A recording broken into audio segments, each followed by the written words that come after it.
Alright, here's a System 11 nothing MPU for high speed. And yes, I still have not played this game. This one is pretty clean, and man, I actually chased my ass on this. So the displays were, I wouldn't say flickering, but I don't know if that's the correct word. They would just, the displays would kind of sporadically brighten throughout, and it was just dancing sporadically.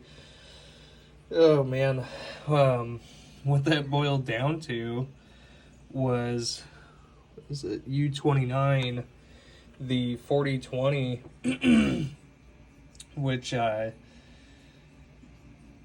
basically was the IRQ signal.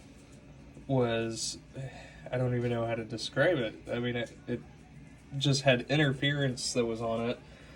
So I ended up, the way I found out was I had scoped here on the jumper for the IRQ for, I think it's 1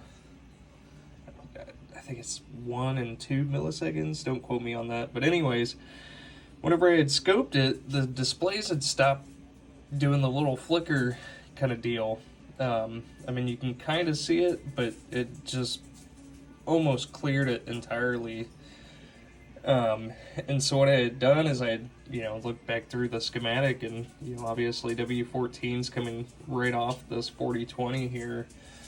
So I pulled the 4020, and sure enough, it tested bad, and so we've got that socketed and replaced.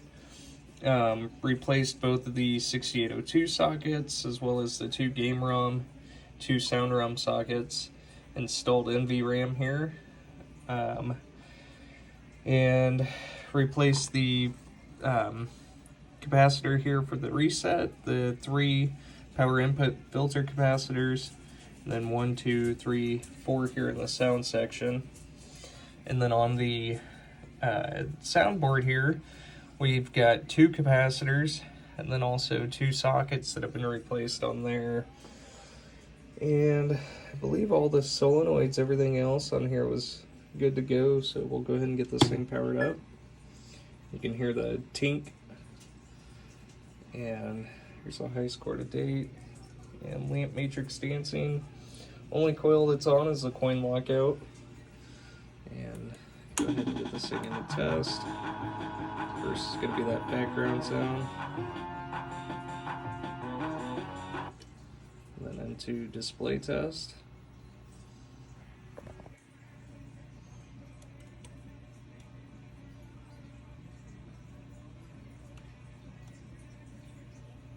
And man, I don't know what I would do without this this display here from Victor, aka Dumbass, on Pinside. This thing is just absolutely amazing. Next is going to be sounds.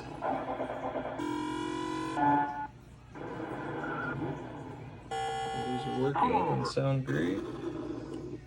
And moving into lamps. And single lamps, which obviously are all working correctly.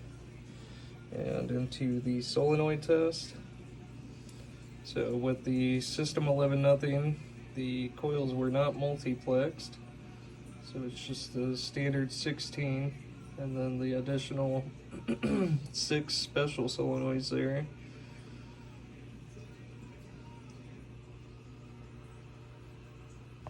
And those are all computer driven, as well as switch driven here as well. So moving into the switch test. So moving diagonally through the switch matrix, testing both rows and columns. And last switch in switch test is switch 52. And adjustment 23 is going to be free play, which I've already got that set to. And so we're good to go today. There we go. We're 100% up and functioning again, so thank you so much for sending it.